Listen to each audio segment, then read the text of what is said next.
Harrison Moon, WNBC, WNBC, WNBC. How's it going, everybody? Hey, Untitled Chapter Dark. How's it going? It's Sunday night. Woo! End of the weekend, and really, we're kind of bored. At least Mecca. Well, at least Mecca is, isn't she? Mecca, are you bored? Am I bored? Not really. We're doing this, so of course I'm not bored. Right. Yeah, way to kill the bit. I mean, yes, I'm very bored. Let's do a show. Hey, I'm Rob Robot Shlomo, coming from Shabby Road Studios. And with me is Mr. Tom Connors. Good evening, sir. Yes. And with us, as always, is the ever ebullient and lovely and vivacious Mr. Becca Random. Hello. Yes. No, John Hyatt. That is not Stern. That's Don Imus. WNBC. Hey, I'm Mr. Lamona here. WNBC. So, all right. Although I do think they have the character in Private Parts, do they not?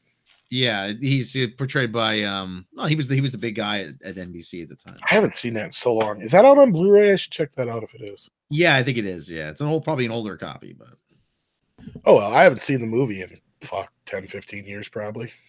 I have it on regular DVD, but I haven't seen it since it came out.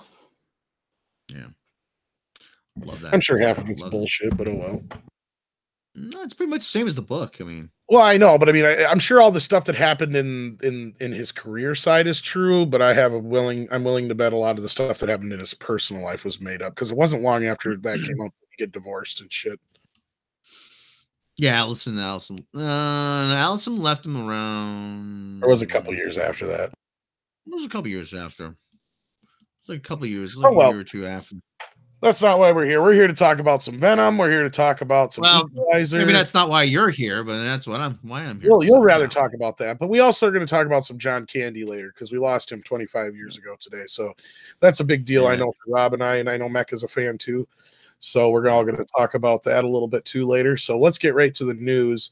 Of course, we talked a little while ago about Venom 2 happening. They may be looking for a director though. Tell us a little bit about that.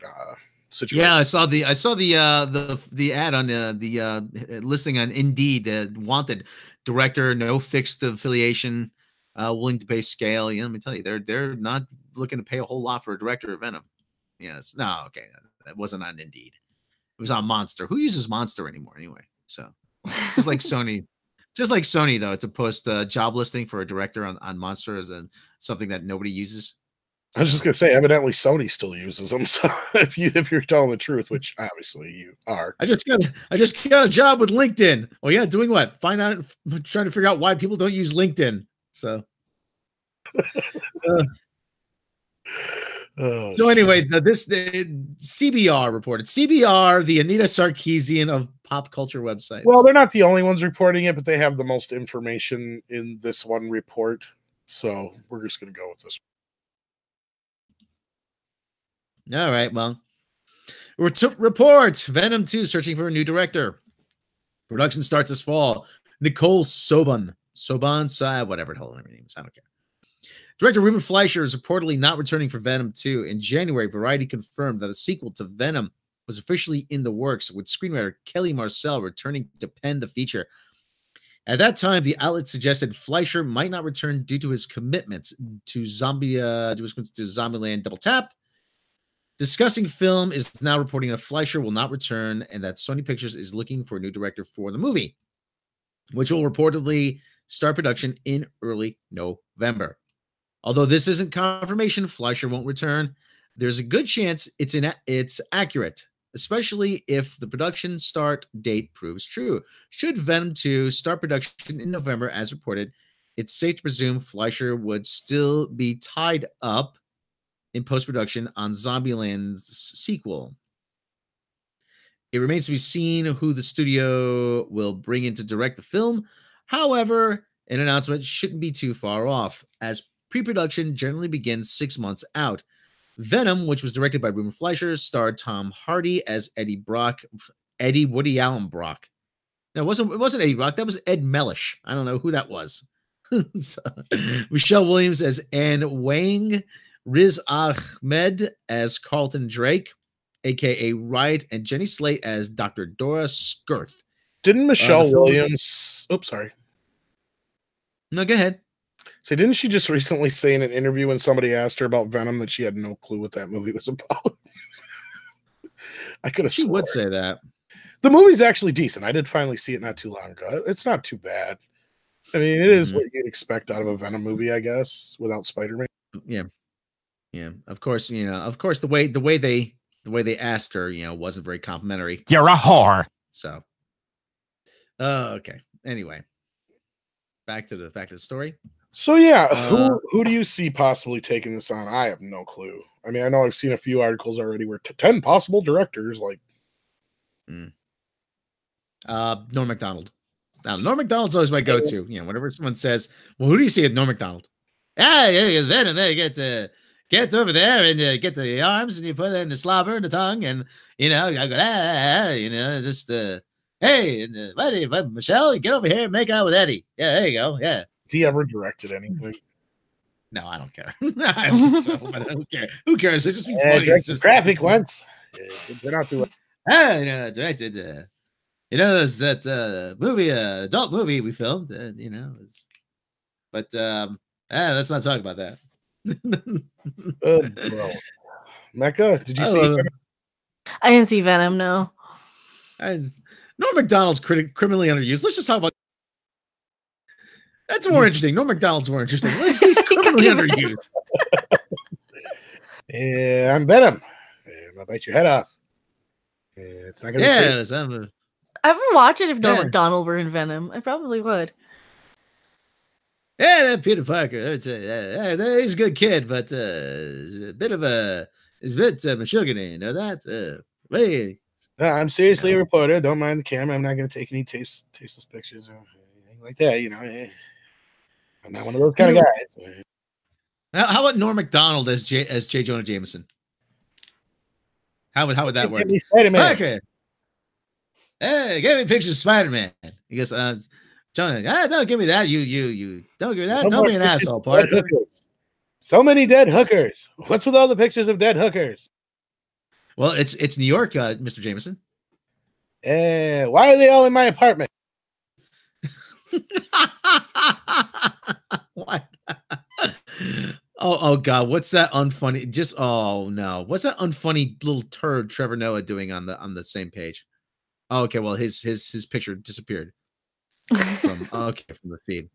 Okay, Tom, I'm about to the Oscars. Was he at the Oscars? If he was, I missed it. Yeah, he was presenting for oh yeah, that's right. I forgot. For Black Panther or whatever. And the moment was still waiting Garth, period, hands down. And yeah, he decided it was a good idea to insult the audience in Swahili.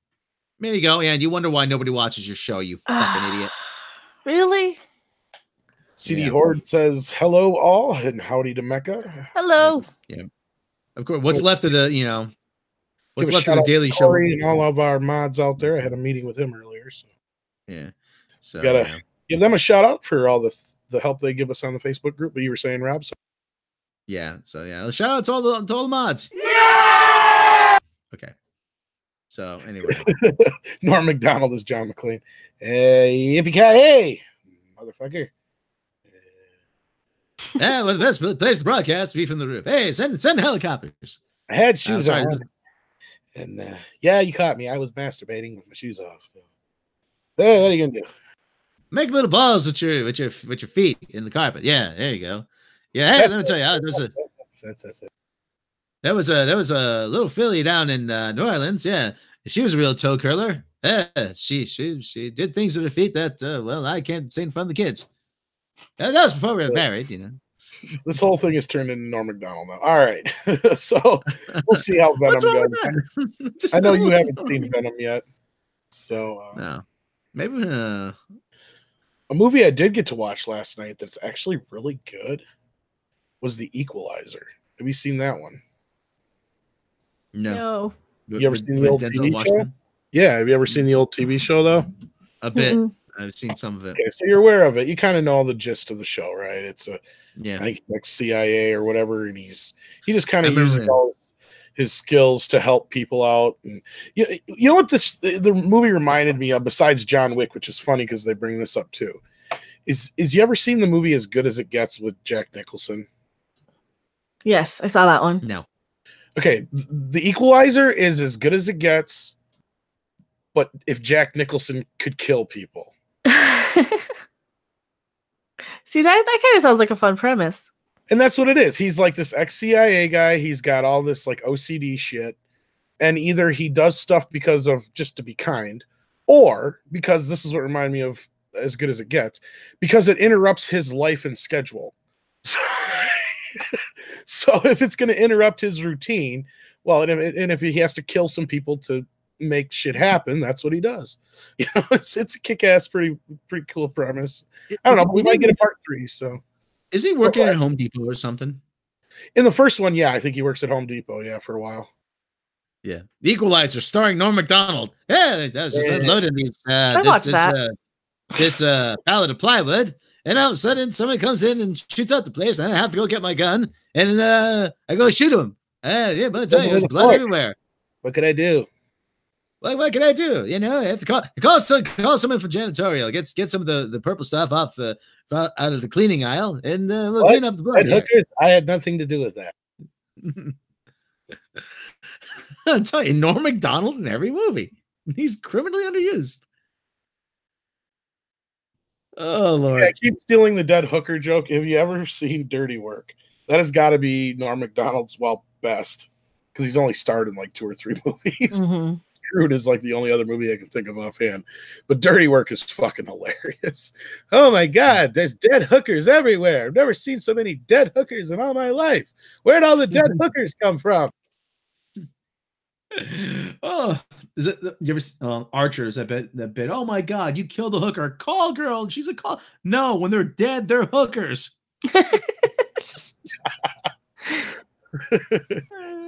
Oh shit. Anyway, okay. So yeah, Equalizer is a kick-ass movie. Antoine Fuqua is the director and I think co-writer of the series so far. It took 4 years to make a sequel, and ironically, this is the first time Denzel Washington ever did a sequel when he did Equalizer 2, and I didn't even think about that until last night. I'm like, oh yeah, he hasn't. So I'm kind of looking forward to an Equalizer 3. So tell us what's going on here. Right? Yeah. Okay. H&M Entertainment's Nicholas Whitcomb spoke with screenwriter Richard Wenk earlier in the week. And wait, what's his name? Richard Wenk. Okay. Yes. Yeah, that's what I did in the tool shed. Giggity. Well, Anderson said he wanted his walls whitewashed. Oh. See, everybody always asks, why do we goof around? If Mecca's laughing, that's how we know to keep going. I laugh at everything though. Yeah, well, yeah, but when you unmute and we catch you off guard, those are the really good. Yes. So anyway, okay, Richard Wenk earlier in the week and previous topics posted. Okay, our exclusive Richard includes some stuff, blah blah, Expendables 2, some information, blah blah, coming Universal Soldier, blah blah blah, reimagining franchise later this year. Nick is a big fan of the Equalizer. I remember the parody on Letterman, the Regulator guy, with Chris Elliott. Anyways, Nick is a big fan of the Equalizer franchise, with Richard being the screenwriter on both films. We asked him a bunch of questions. So, okay, listen, they got to prove. Nick is a big. This is the sentence read. Nick is a big fan of the Equalizer franchise, and with Richard being the screenwriter on both films, asked him a bunch of in-depth questions about the film. See, okay, that's awkwardly worded. He asked them. So he asked them, he asked them a bunch of questions on the films. Working with Anton Fuqua and how he approached the character. I hate to be a grammar Nazi because I make plenty of fucking mistakes, but at the same time, proofread your shit. HN, moving along. Very grammatically well put together for an article either. Yeah. Moving to Equalizer franchise, which films personally love. Can you talk about the early discussions you had with Anton Fuqua About the direction for those films. I'm sounding like Arnold. About the direction for those films. Had caught myself a mid yawn. Okay, Wank. Let's see. I have to go back to that to the idea that the Equalizer title was presented to me years before by another studio, and I passed on it because I felt it was a really great TV show, and they should keep it as a TV show. Then several years later, Jason Blumenthal and Todd Black reached out and said they had acquired the rights, and before I could pass, they said that they also had spoken to Denzel Washington about playing this role, and that intrigued me. So the initial discussions were about the movie. Okay, interview. Interview.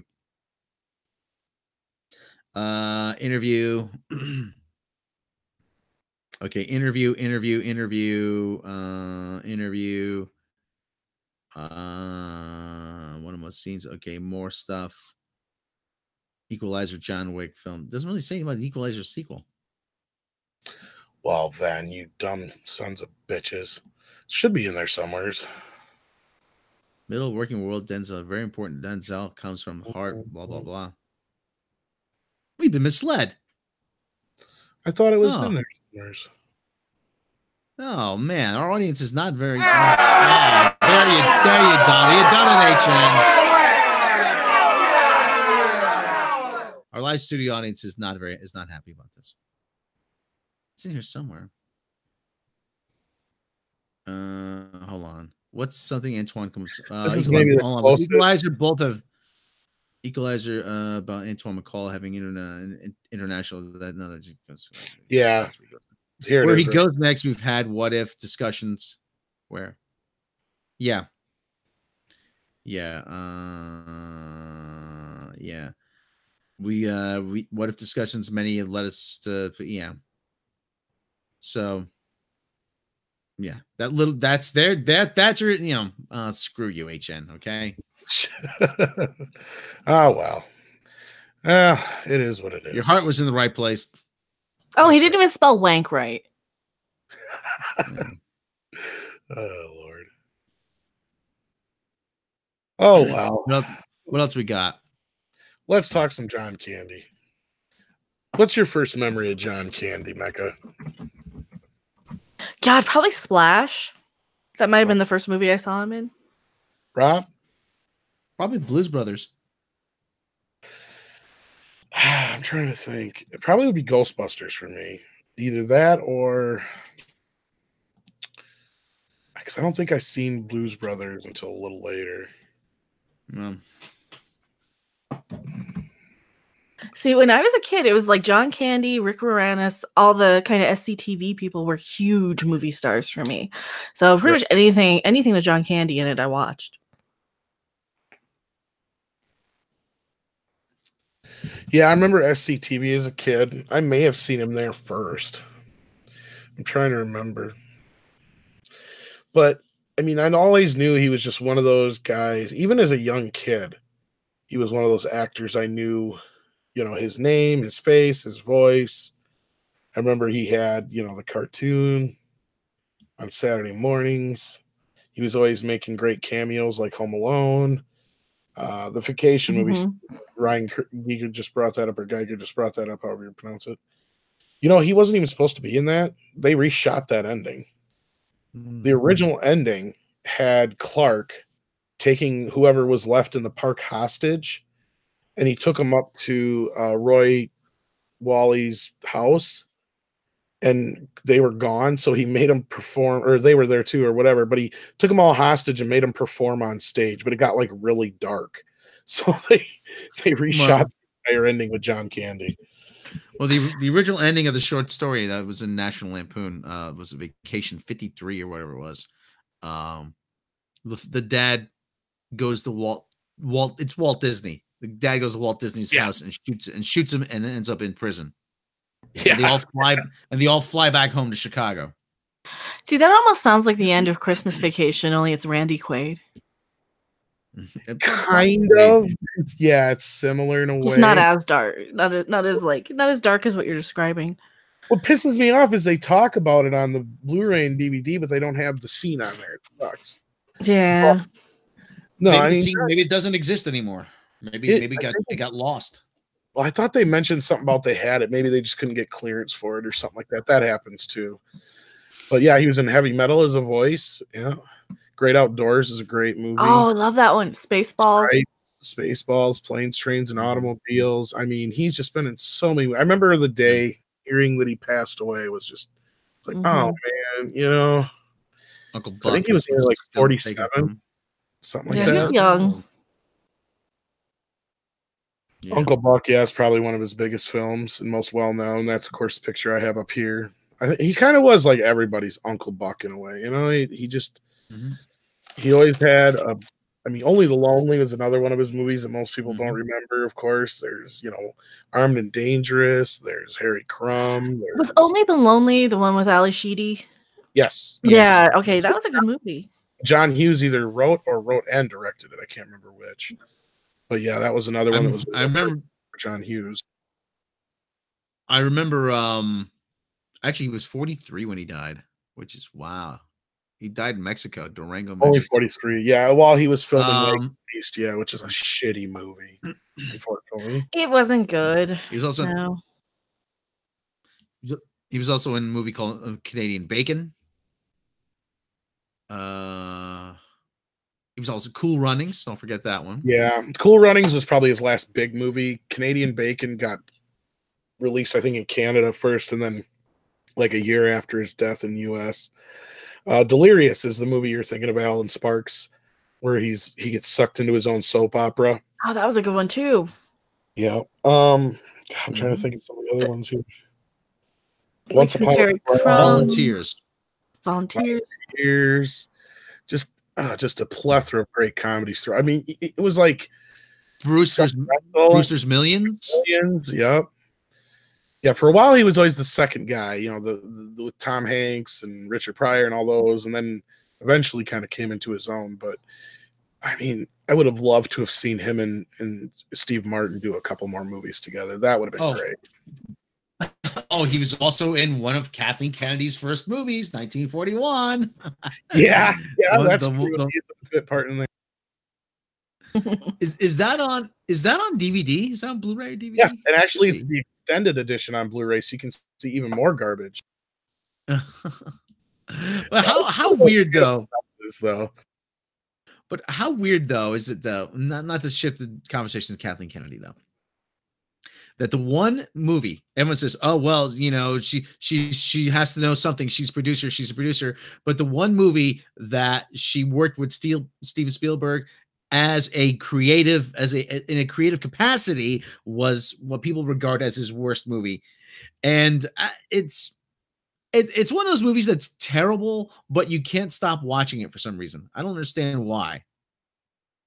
Maybe it's just to count the different cameos. So it was a movie that I could tell what Spielberg was up to when you watch it, but I think it was just way too ambitious for the time. He was trying to do one of those "It's a Mad, Mad, Mad, Mad World" type movies, where you have this big, humongous cast and it's big, boisterous, movie. And I think half the problem is I think a lot of people wanted to do like their own thing, and I think there's a lot of improvisation. So I think improvisation, yeah. Yeah, so I think that between that and like a lot of the guys weren't necessarily doing exactly. I don't know. I don't even know if Spielberg really had a vision, is what I'm trying to get at. Because it almost seems like half the people are in two different movies sometimes, especially Belushi. Like he's doing his own thing through that whole fucking movie, and it's like way out there. And then you have the rest of the cast that are kind of doing this old school golden Hollywood kind of comedy, kind of slapstick type shit. Won't fly today though. A lot of that won't fly today.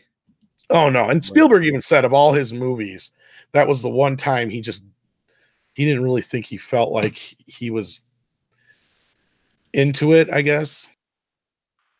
Yeah. Susan Backlany, who actually was the first person eaten by the shark in Jaws, she's actually in it too. Playing basically the part, yeah. Yeah. And this time you actually do get to see her naked. So, which is So, yeah, she still appears like. By the way, Rob, you should upgrade to the Jaws Blu-ray. You can see a hell of a lot more than you're used to. Oh, really? Oh, giggity. So, Like boobs. Well, that scene was shot to be during the daytime originally. Well, yeah, it was a night for day. Sundown, really? It was really sundown. Yeah, well. But they wanted to, they used the tint, the filter, you know. Yeah, see, people always like to use other flubs and stuff when we complain about like Discovery. But the difference is, other times when movies or TV shows have like little flubs or mistakes or something, you can forgive it because it's good and entertaining. Yes. But we were saying about John Candy, though. He would make a much better Star Trek for sure.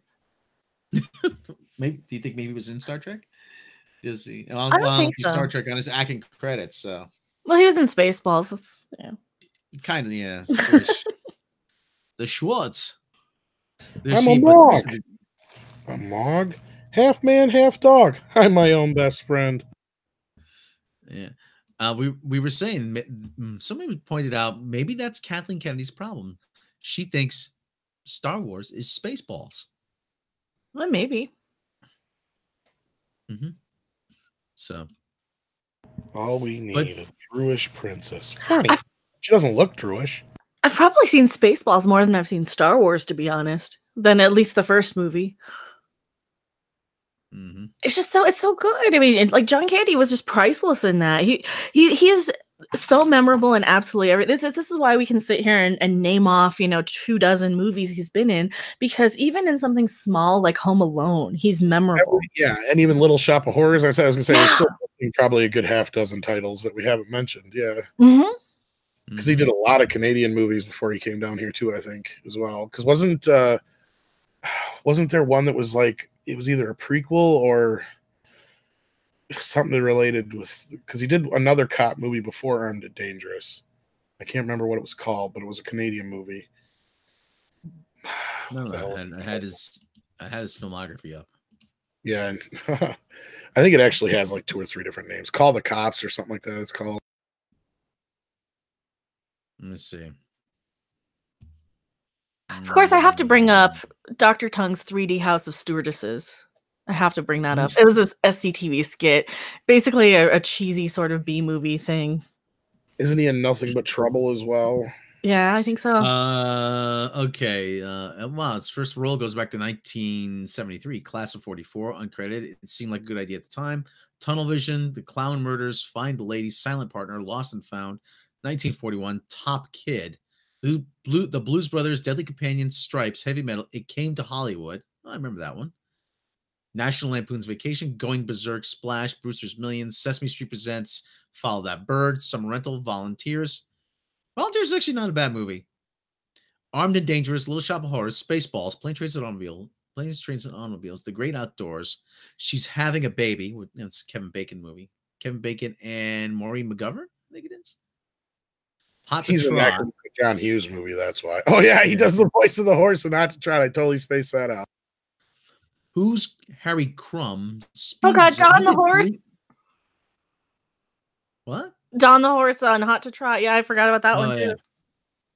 He did 3 movies in '89. Who's Harry Crumb? Speed Zone, and Uncle Buck. He was a very in-demand actor. Masters of Menace, Home Alone, Rescuers Down Under. Ironically, Speed Zone is technically Cannonball Run 3. He was in 5 films in 1991. Nothing But Trouble, Career Opportunities, The Only the Lonely, Delirious, and JFK. He had a bit part in JFK. Once Upon a Crime, Boris and Natasha, Rookie of the Year. Oh, that's right. He was in JFK too, but you missed who directed him in Volunteers. It was Nicholas Meyer. Oh yeah. Oh, Nicholas Meyer. Nice. Yeah. No wonder why it's pretty good. And Canadian Bacon was his last yeah, it was unfortunate. That was his last completed film. Yeah. Wagons East was his last film was in while he died, yeah. And they used like a few shots of CGI and other shit to finish it off. Didn't they have to like reshoot half of the movie because he died halfway through it, and that's partly why it wasn't that good, or? I think you're. Well, I think. Or was it just the tail end of that kind of? I think there wasn't much left. I think they got about 2/3 of it done. was kind of the same thing with Chris Farley's last movie. They got pretty much most of it done. I'm sure they had to reshoot a little bit of it to work around it. I believe they used like a body double, and I know they use CGI. Like in the one bar scene, you can really tell, and like it's like they take him from another shot and put him in there and something else. Yeah, for the time, because it was really, you know, early days of CGI. Yeah, died of presumed myocardial infarction, which is a heart Yeah, attack. we actually, then they said part of it was probably because of where they were filming and stuff was taking a toll on him and shit really bad. Yeah, Mexico. Yeah, Durango, Mexico. Yeah. No, actually, Richie Poole, which is ironic. We just talked about that the other night. Candy was supposed to be in Ghostbusters. He was actually supposed to play the part of Louis Tully. But as the story goes, he wanted to do something a little different with the part than what they wanted to do. And in the end, they came to an impasse, and he's like, you know what? You know who'd be great for this part? Ricky. So they brought Rick Moranis in, and the rest is history, basically. Yeah, a lot of SCTV alums actually were in those kind of movies. You know. Think about. Well, it was Stripes, meant to be a Stripes reunion. That's why. That was the whole point. That's why John Candy was in it. But he wanted to do it with a German accent. He wanted 2 Doberman pinchers with him.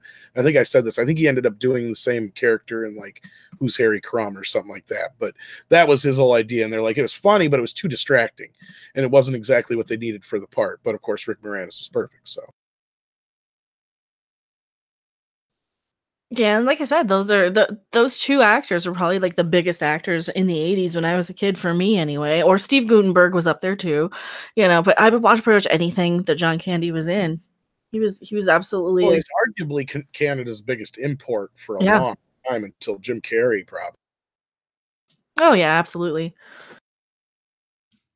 Molson beer. Other than Molson beer, yeah. Durango. What kind of place is Durango, Mexico? Never heard of it. So that, yeah. Let me see what kind of place this is. Durango. Well, Mexico's hot and deserty. Yeah, I'm sure. Well, they said he was like, you know, the lifestyle he lived and stuff like that. He ate, drank a lot. He didn't take care of himself. He really didn't. Yeah. I mean, I never heard stories of him being a mean drunk or on any hard drugs or anything like that. But I've heard, you know, he liked to eat and drink though, just like any other big guy. Well, there's that thing about Dangle,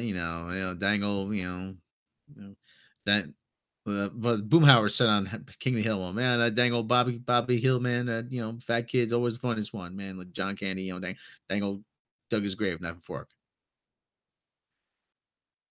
Oh, poor, it makes me sad. Very kind of affable guy. Yeah, But he's still remembered 25 years later. Oh yeah. Never had a scandal. Never heard a bad story about the guy. I mean, even look at like Ghostbusters.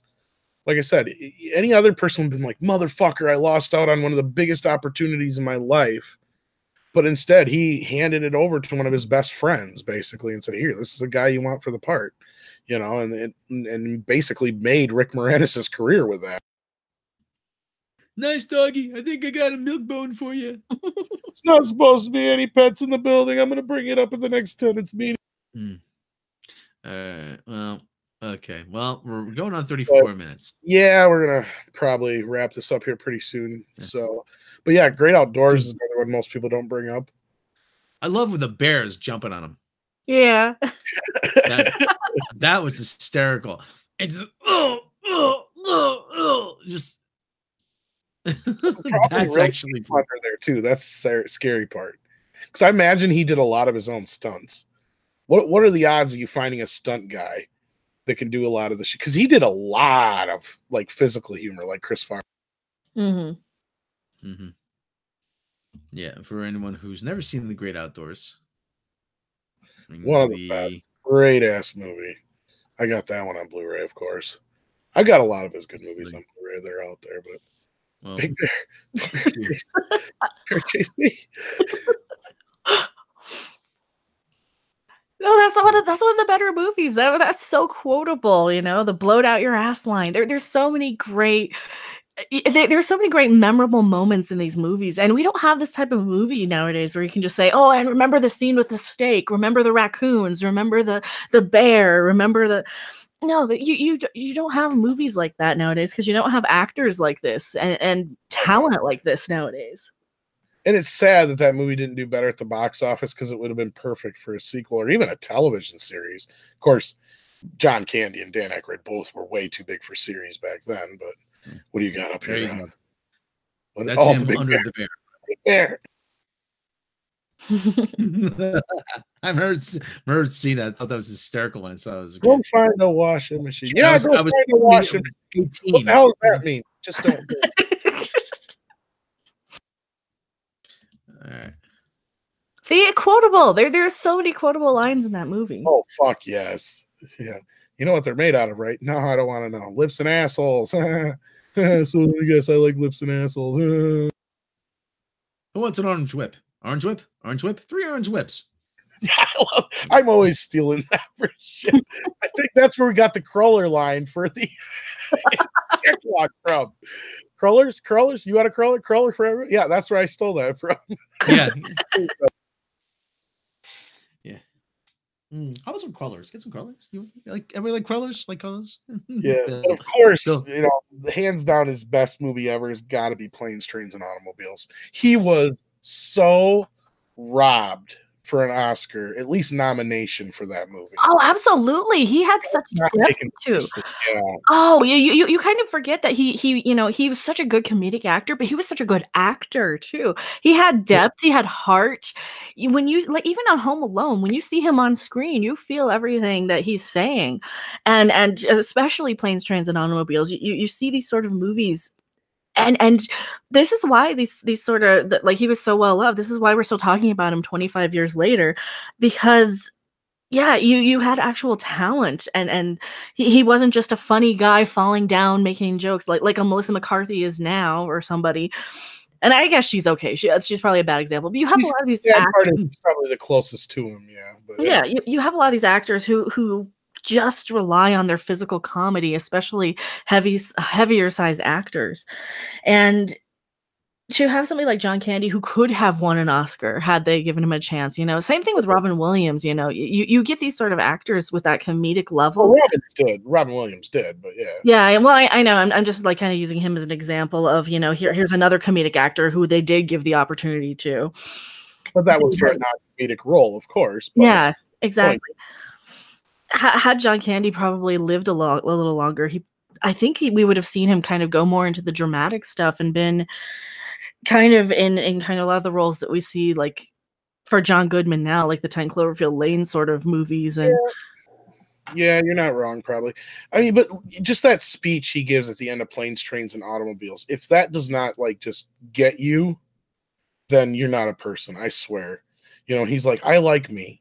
You know, my wife likes me.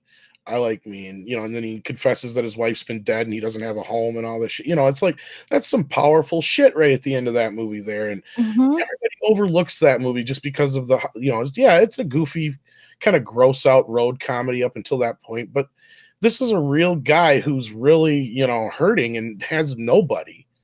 And you can see it in just that one little scene with him and Steve Martin when Steve Martin decides to take him home. You know, it's like that all that shit before didn't matter because, you know, he got to know this guy and he was real and he was genuine, even though he wasn't telling the truth the whole time necessarily. He wasn't necessarily lying either. You know, it was just the perfect role for the guy. And it never, ever, ever got enough credit. Nope. Oh, well, anyway. I really don't have anything here, so stretch. But, no, I think that's about it, unless anybody's got anything to talk about in the chat. Unless anybody wants to hear some news, but I couldn't find anything, so unless we already want to hear something about Star Trek Discovery. Or Brie Larson. I guess they're doing an AMA or something on Twitter tomorrow. Like the Star that would go well. I know. How many people are going to be blocked automatically? Bree, it's Rob and Tom from Midnight's Edge. Hey, you got a minute? Oh, what? They can hear it. Oh my God. How many people are going to get banned for saying, I heard you hate white dudes? Oh, that's gonna be a fiasco. That's gonna be fun. Yeah, I was listening to Robert Meyer Burnett, and it says, "Oh well, Brie Larson has the right to say whatever she wants." I'm like, yeah, and I have the right to say she's an idiot. That's so what can I tell you? I always say free speech is a two-way street. Yeah, that's another one. Cool Runnings. He didn't get nominated for that either. That was a bunch of horse shit. That was one of his more serious roles, even though it's a comedy. Yeah. But it's what's up? Well, Doomcock had a video before about STD. He said that season 3 pretty much is going to be just like short Trek like sketches, like bits. According it kind of is now, though. I mean, look at the Tilly Stamets comedy hour or whatever the hell they're doing. Tilly Stamets comedy. Well, it's a bunch of scripts that they probably had slapped together. Yeah. Well, wasn't he basically saying they're just going to be the Trek shorts, which we already heard they're going to do more of anyway? Yeah, pretty much. Yeah. Yeah. Well, anyway, like I said, we can complain about Star Trek Discovery. Well, here's the thing, though. Here's my thought on that. If they do that, from what I've heard, if they actually go through with that and they really scale back on their special effects budget, what are the Drekkies going to say when they don't have anything else to complement the show on? They take away all the special effects and the visual effects that they love so much and they always compliment, because that's the only good thing they can say. Oh, I love it because the effects and it looks cinematic. What are they going to say when they take those away? They're really exploring the characters now. Troy Tempest, Australian, $2.99, Equalizer 3, John Wick 3, The Accountant 2, Hail Me. Yes, hail you. Hail Troy Tempest. Oh, hail Midnight's Edge. Okay. That's what you mean. Okay. Hail me. Hail you. Hail all of us. Captain Sake Mangusto. Brie Larson's about to become a kind of beagle called Brie Arsony. I don't get it. Carrie Dalton, let me read a little bit of chat here. I had forgotten about Cool Runnings. Carrie Dalton, example, Kenny's good in it without overshadowing other actors. Yeah. And a new disguise. It'll be wild for Vic gets flawed character in that role, too. Even though he's an amalgam and made up, but still. Yeah, I don't understand. There's people talking about the Vic Mignogna thing. I don't understand what's going on. Mecca, you'll have to explain to me off the air. So. We kind of staying out of it. It's not really in our domain. I mean, I don't want to. Mecca's really gotten into that over on her channel, definitely. Yeah, I really haven't that much. Just all I said is, you got to because of specific things like that. Yeah. I really don't want to spend a lot of brain power on it. So that's where I'm coming from. Galactus could kick Captain Marvel's ass. Galactus could kick anybody's ass. That's the thing. See, that's like me in politics. If anyone starts talking that to me, I'm like, no, I don't want to hear it. I don't know. I don't care. Zachariel, why are they still releasing Dark Phoenix? Because your guess is as good as mine is at this point. They might as well make some money off of it. They spend all that money to make it. I mean, this is just money in Disney's pocket at this point. But notice in the US, it does not have X-Men on it anywhere. All it is called is Dark Phoenix. It's called X-Men other places, but not in the US. Probably because now that the X-Men are probably because part of the Disney stable. It's like the supposed reshoots have not happened yet for New Mutants. I wouldn't expect much out of either. I'm surprised they're going to theaters with X-Men, to be honest with you, Dark Phoenix, whatever. Yeah, Christian Garcia, I couldn't care less about politics either. Yeah, I care about politics, but it's not not in this arena. It's not what we cover here. We cover, corporate politics when it comes to Hollywood, yes. And sometimes politics do poke their head in entertainment, unfortunately. But for the most part, we try to avoid it.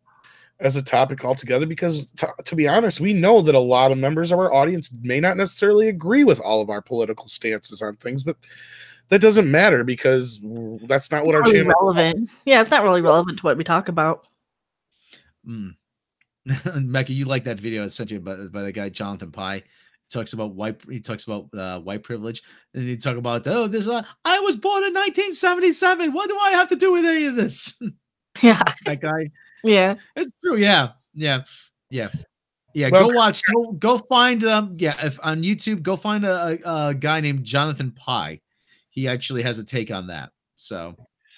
Christian Garcia brings up the Blade article from earlier. Yeah, they've been talking about that for a while. The rumors I heard was they were talking about doing Daughter of Blade, so they'd be bringing back Wesley Snipes as Blade, or have him playing basically the Whistler role and recast as a new Blade. But yeah, the rumor is they're looking at a possible R rating, which I'm not surprised. We knew that Fox and other things and other outlets were going to be ways of getting around the whole PG-13 thing. I wasn't too panicked until that Deadpool thing happened, but that didn't do so well, so I ain't too worried about it. Yeah.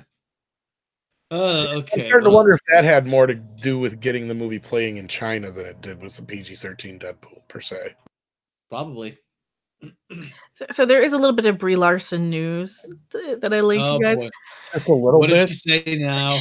There's a part with her singing with Samuel L. Jackson on the Jonathan Ross show. Well, she is a singer, you know. Yeah. Yep. Well, like any little Disney blonde pop princessy sort of girl, she's a quote unquote singer, meaning autotunes used it for them. But haven't you heard her song? I don't want to. I sit through Discovery. Haven't I suffered enough? Oh no, you never have suffered enough.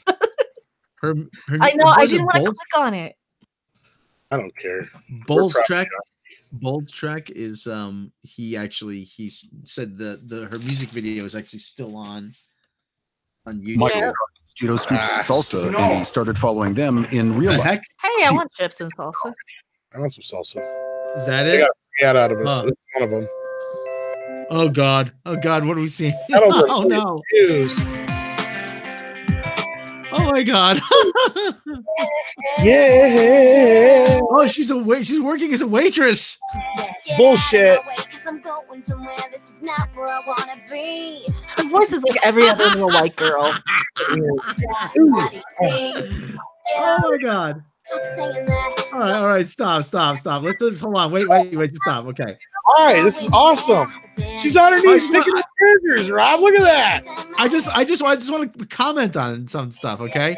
But look, they both look exactly like her. The two girls at the and she has a guitar. Oh boy. Oh, here's the chorus.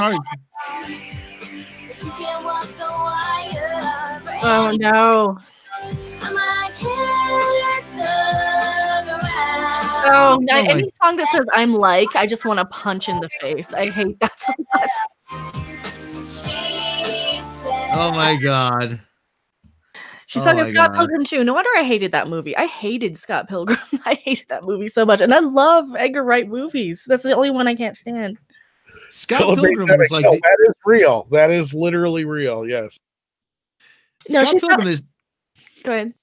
The Scott Pilgrim, I didn't see it, but someone described it as a movie about music with no music in it. Yeah. Yeah, it kind of looks like a video game, only dark and horribly unlikable characters. Like the main guy is cheating on his girlfriend. I'm like, ugh, I don't even want to see this. I didn't like anything about the Scott Pilgrim movie, but Man of Action, Power Pop for the win. No, Power Pop is the Raspberries, it's the Smithereens, it's Cheap Trick, it's Badfinger. I don't know what that is. It's Teenage Fan Club. It's little white girl music. That's little white girl, 14-year-old white girl music. I can't stand that. Every girl sounds like that when she sings through enough auto-tune and filters and studio effects. Tim Riggs, thank you. $2. Her singing is dry without passion. Shocker. We're gonna need that after we get taken down by Brie now. I tried to talk over it. Should I play another one of her songs? Oh, that's why I was saying stop, so I can analyze it. We can make it transformative.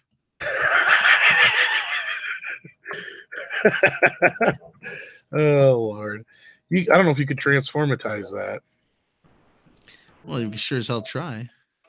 Oh, Hold on. Hello again. Oh my God. Hello. Friend, I knew What What the hell? every girl can sing like that. was waiting for. What am I listening to? This is her. It's her? Yeah. The truth is just. Who wrote this song?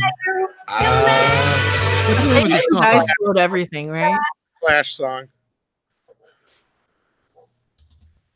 Is it the same two guys who wrote every other song? Probably who wrote it.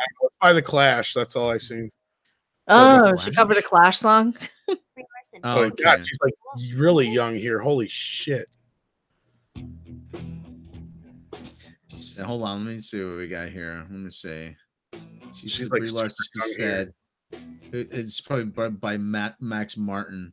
Do people realize Brie Larson was a pop star? I'm like, there's like this. I don't want to say it's conspiracy, but there's like this concerted effort now to sort of to really make sure everybody knows that she's got more talents than just being an actress, and which she's not even that good at. Hold on, let me see. Brie Larson, genius. Stock. I hate her voice. Closer to what I would expect out of her. Oh my God! Holy! I what the- play guitar. Oh my God! Every little girl. Finally out of. Yeah, I do too. I don't need to read a song saying I play guitar. Who wrote this? Finally out of. Hi, I'm 14. And look at me. I hate these little girls so much sometimes. They're so annoying. I don't want to hear a 14-year-old girl playing guitar in her bedroom, and I don't need to hear some rich, privileged little bitch going around telling me how rich and privileged she is. I'm sorry. That's all this is a rich Southern California girl who had the money to get into the right talent agencies. Mm-hmm. Written, she said, okay, that last song, she said, written by David Frank, Pamela Shane, and Lindy Robbins. Let's see what David Frank has also done. David Frank songs, Genie in a Bottle. Oh, Genie in a Bottle. Can't Lose. Okay, Gino Atrapado, Christina Aguilera. So he's written some Christina Aguilera songs. No Matter What, Party All Night by Toya. This Groove by Victoria Beckham. The Hardest Thing by 98 Degrees. Okay, so he's written a lot of teen pop kind of stuff here. Genie, Feel For You, Shaka Khan, War Cry, Social Club Instance, Don't Lose My Number by Phil Collins. Really? The Letter by James Morrison. There's She Said Brie Larson. Yeah, okay. How Men Are, Aztec Camera. I haven't seen that name in ages. Dear God. I Don't Care, Angela Villa. Another Aztec Camera song, Paradise. Genie. Okay. Time Bomb by Sheena Easton. Okay, who are these other people? So he's like a Tin Pan Alley kind of writer. He's an album filler guy, right? Probably. Pamela Shane, she wrote Honey to the Bee by Play and Wonderland by Angela Villa. Also all songs by okay. So okay, basically they're songwriters for a lot of empty soulless Yeah. pop stars who don't actually write a lot of their own music, but they get a songwriting credit because they came up with like a word in the song or something. Yeah. Craving by O-Town, Pamela Shane, she wrote that. He Loves You Not by Dream. Thank You, Dedication to the Fans, Christina Aguilera. Irresistible by Jessica Simpson. See, this is good radio right here. Lindy Robbins, let's see what she's done. Imagine it took 3 people to write that song. Really? It took 3. I think between the 3 of us, we could write a better song now on the spot. Lindy Robbins. Okay, hold on. Let's see what we got here for Super Chat. Thank you for Super Chats. Tim Riggs. Flat ass. Brie Larson. Flat ass, flat chest, flat voice, flat acting. Let's faster. He's not wrong. Catherine Flat ass.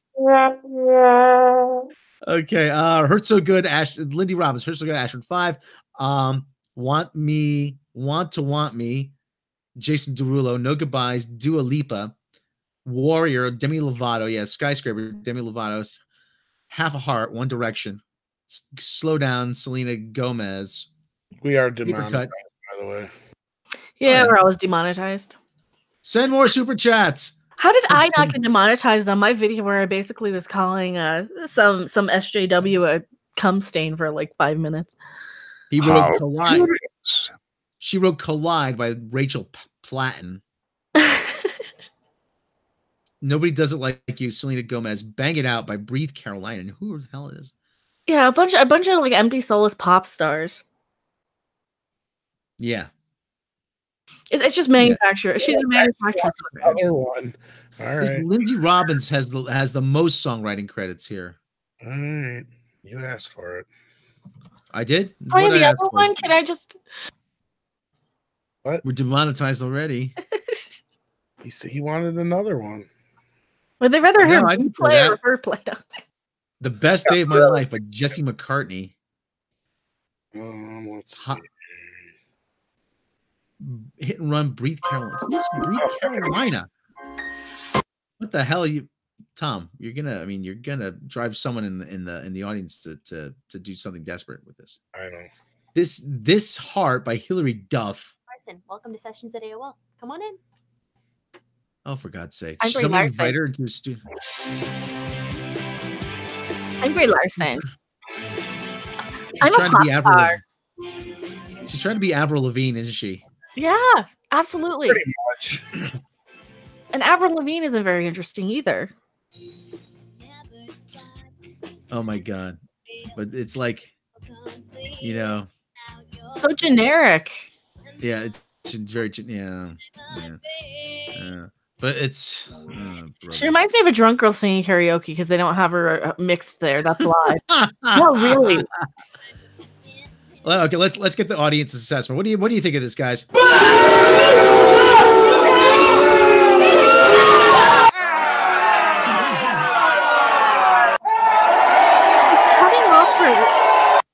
She's cutting off the words too much. She needs to actually have some melody in her voice. She's singing through her nose. She's singing the top of her voice. She's not actually bringing it from her diaphragm.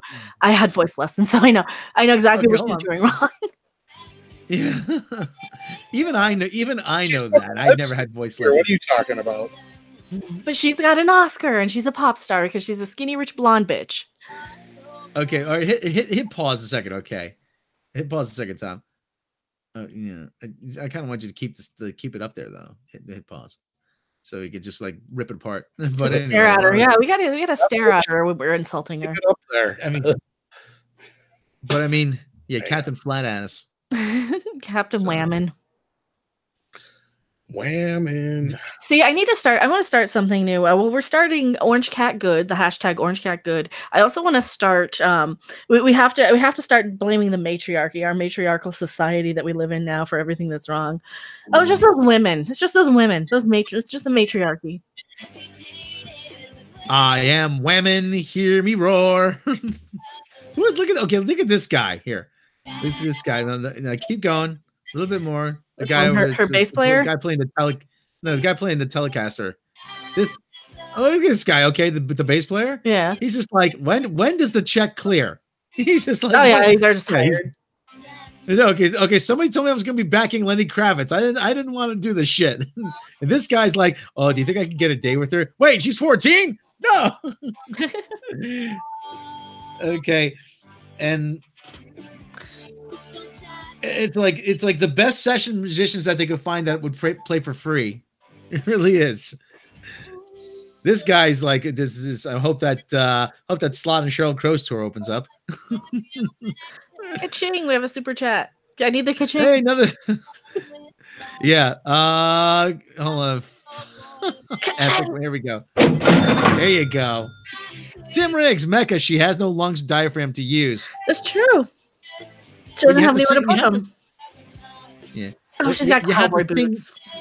She had to sing from your ass, and so we all know that. She has no ass. Giggity, giggity, giggity, giggity. So she sings like a skinny blonde white girl. It's like, oh my God! And this chick with the keyboards, everyone's got headphones on. They're all listening to a different song.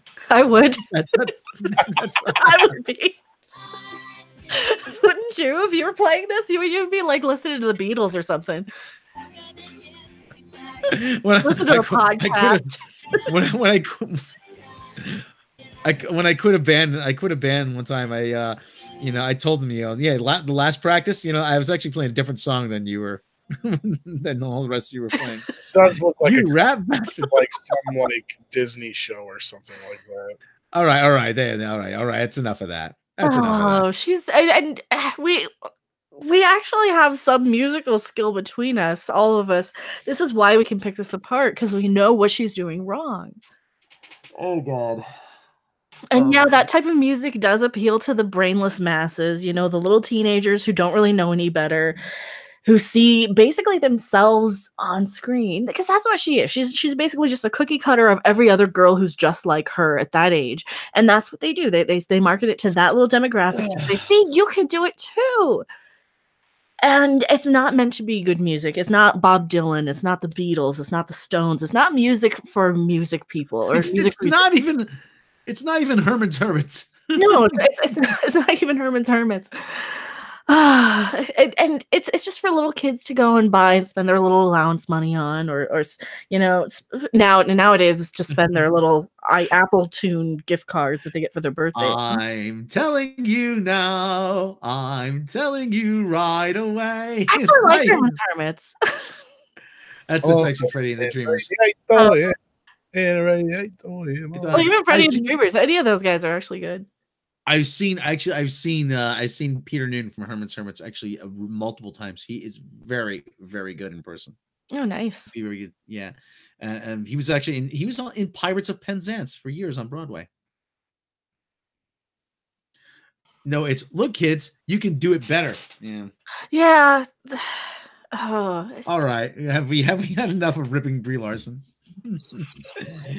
It's popular. Did you ever see How I Met Your Mother when Robin was hiding that had a secret that she was hiding, and Barney thought she was doing porn, and then Barney found the video of her, and it turns out it looked like a porn movie, but it turned out that she was a Canadian pop star. It's like it's 1993. Why does everything look like the 80s? Was that what'd you say? I've seen the clips of it on YouTube. Everybody come and play, come and dance your cares away. Let's go to the mall today. Robin Sparkles. That's right, Captain April. It's just like it's 1993. Why does it look like the 80s? Oh, the 80s didn't come to the to Canada until the early 90s. Tim Riggs, there was never enough ripping Brie Larson. But the thing is, this is not as yeah. This is not like a long buried secret though. This is something she owns up to. So we can't even use it to embarrass her. Well, no, she was on the Jonathan Ross show singing with Samuel L. Jackson now. And apparently it's one of the most cringy things that people have ever seen. I'm probably going to make a video of this. He was not allowed to ask her about anything interesting. It was just a little fluff piece to kiss her butt. He wasn't allowed to ask her, like, okay, what about all the controversy? Well, that's what you had an album when you How 16. dare you? Yeah, you did. Are you saying? Yeah. Should I audition for Come on, let me get a You on the track? I'm going to audition for the voice. Oh, no, we've actually been preparing. Go ahead. Okay, so we've got a live audition going on. I'll try mine as well. Here we go. I got mine. Okay. I'm here. Get your shoe ready. Okay. I'll get, Like, she's got no ass. just in case. Get your song ready. Brick, get your shoe. Okay, I'm getting stage fright, so I'm going to go with my go-to, which is because jellicles can and jellicles do. Jellicles can Oh and my! do. Girl, you got my phone already. Who's Oh my She's like a mom. It feels like somebody's mom. Yeah. Go ahead. You throw it for her. Not It's like at her. You got to throw it here. Let me show you. No, it's a new shoe. You throw it like That is a new I'll be honest shoe. with you, I didn't Oh think God! I mean, it was nearly there, but it wasn't quite. Oh my God. Oh, there's more.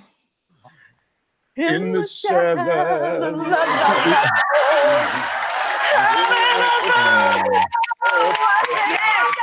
This is Drunk? oh God! Sounds like a drunk girl screaming at the top of her There's- lungs. You get There's a shoe and you get a sock. She's wearing fucking slippers. What the fuck? She wore bed. Yeah, she could be bothered to put on shoes. Oh my god! And this, yes, hit the gong. Right? Yes, hit the gong. But take it. She's like a drunk. She's definitely like a drunk karaoke girl out there singing at the top of her lungs because she can't carry a tune. But just take a look, though. I mean, even just like, even for me, she's trying to show off her ass, and you know that supposedly is her ass. Where? But even like, yeah, exactly. Where? I mean, apparently, this here is me into looking at a boy's butt. I'm gonna kick you in yours. Well, I don't think this is a boy's butt because, like, she's like said, you know, and she got the skinny jeans on, and she's got the thing. And that's a boy. I look at boys' butts all the. I mean. You look at boys' butts all the time. Well, I thought this was that kind of show. Shut up. But like I said, there's nothing going on back there. I mean, you could. There's nothing going on back there. There's nothing going on upstairs. There's nothing going on. And look at how tight these jeans are too. I mean, they're designed to show off your butt, and it's failing badly. So, well, free Harvey, I can't take this. Except for the problem. Wasn't that her? Yeah. Chris the Geek Bowman. I've heard she's not very easy to screw though, especially if you're a TSA agent. But that's because actually the horrible matriarchal society we live in, where women are just absolutely horrible to men. Mm-hmm. She'll slap you in the face sooner than smile at you. It's like, how dare you ask her? You know, how dare you tell her to smile? How dare you ask her for her phone number? Okay, and even like here's like a frontal. There's a frontal look at, and she was on the set of some movie. Like, I don't know what movie this is, but it's like, oh yeah, oh, you're body shaming her. I'm like, you're damn straight we're body shaming her. You're damn straight. You know, because listen, hey, you bring this. I hate saying she brought this on herself, but you know, she's a public figure. So even here, you know, you, but still, I'm just.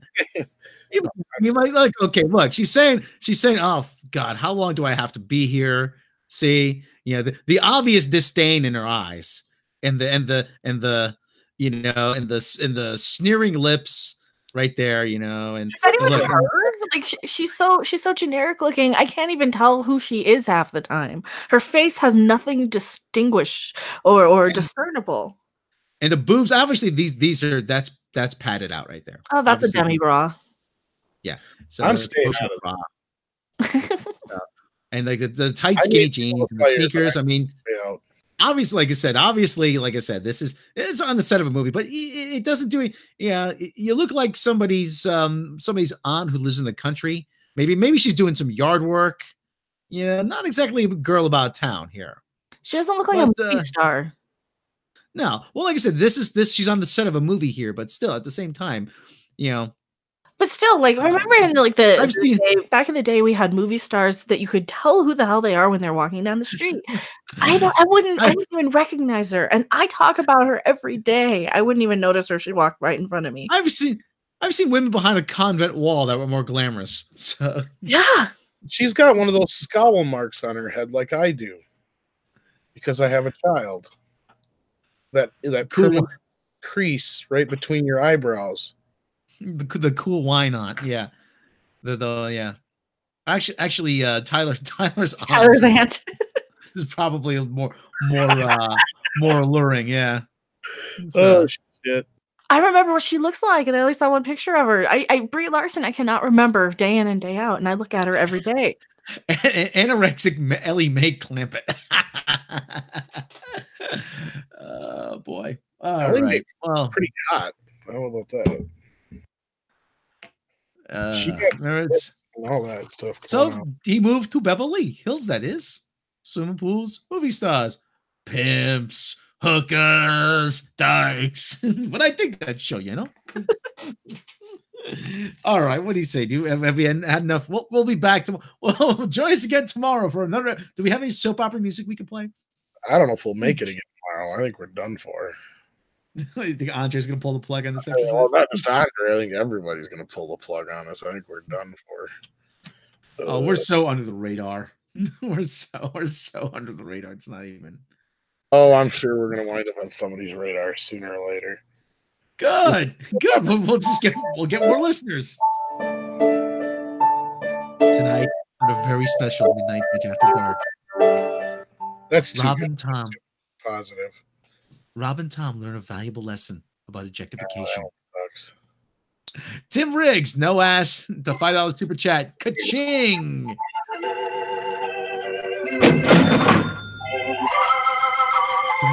That's tomorrow on a very special Midnight Edge After Dark. Rob and Tom learn a very special lesson about not to objectify women.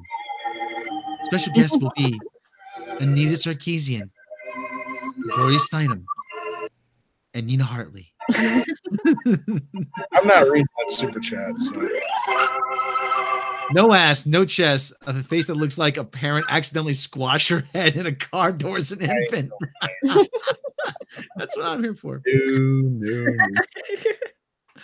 All right, let's wrap this up. The homeschool look. Yeah, the homeschooled look. Yeah. Mommy, my mother. I'm special. I'm special. I was There always you told I are. was special. Okay, if you like what we do here, why wouldn't you? Click subscribe, like button, and click the bell icon. Hit the main channel, click subscribe, like, and the bell icon over there. You can head over to Patreon. Patreon users, pardon me, will get all kinds of bonuses, bloopers, outtakes, lost episodes.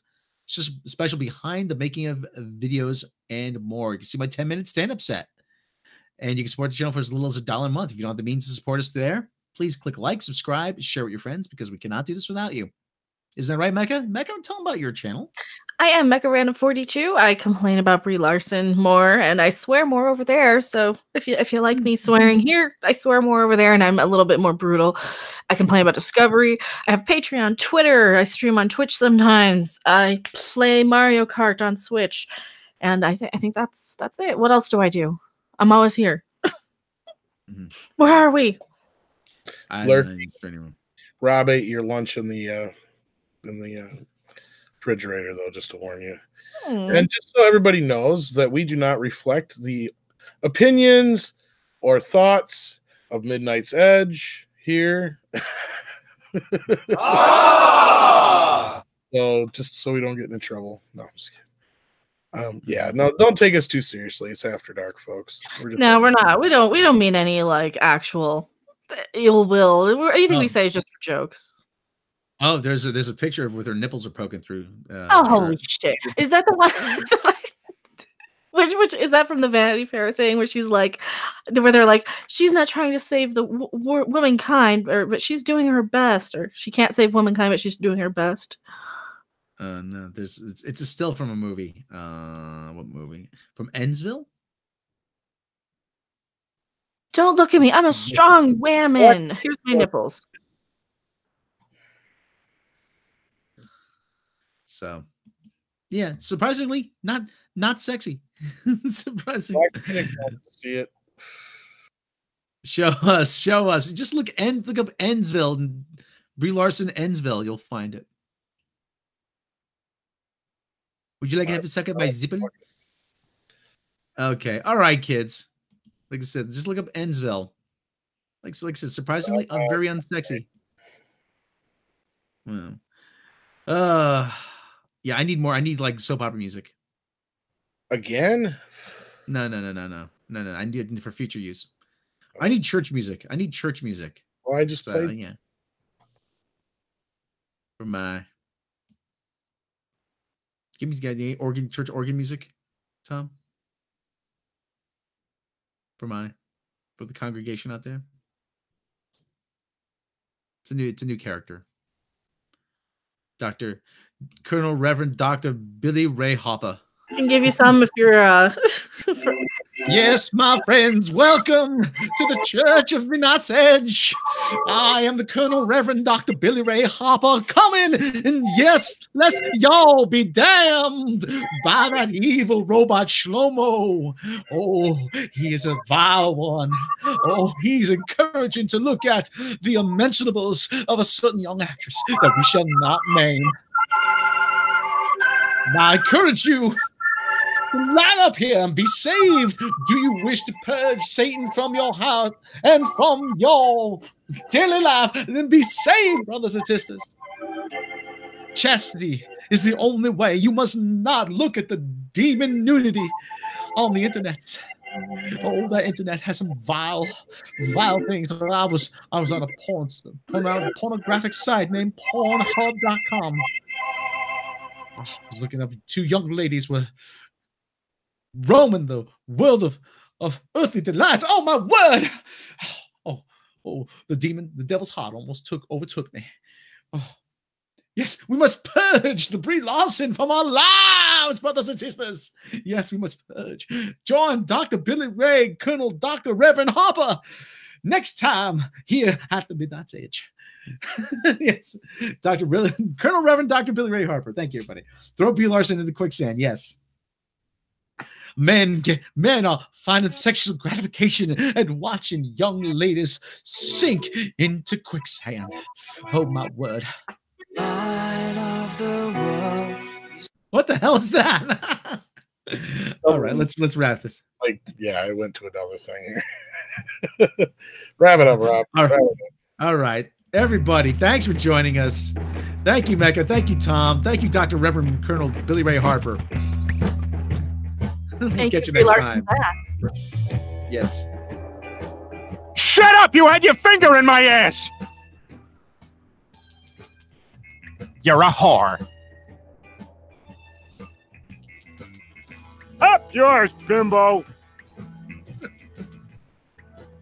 I found religion. What are you, turning into some kind of feminist?